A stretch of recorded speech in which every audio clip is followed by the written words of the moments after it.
Okay, here's a good video of a can that I haven't opened yet of the Eastwood Rust Encapsulator Plus. I got it a matte black. I could put it right over the top of paint. If this was professional coat, I'd scuff it up and all that.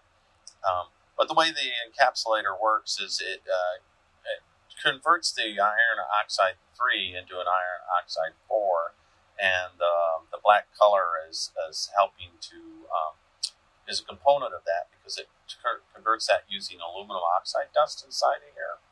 So it's safe up to 350. Now this is not cheap stuff. A can of it this size is about $167 US dollars. So, but well worth it. One can will treat, for me, I'm just touching up spot rust, will treat an entire container of what I call superficial rust. I don't have anything real bad.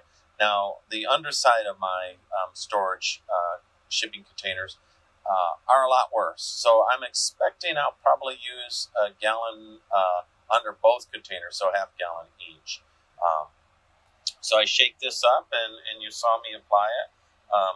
And man, I really think that this is the right way to go. I had to buy it direct from the manufacturer, and I am not affiliated at all. So this is just a recommendation directly from me. Eastwood Rust Encapsulator Plus.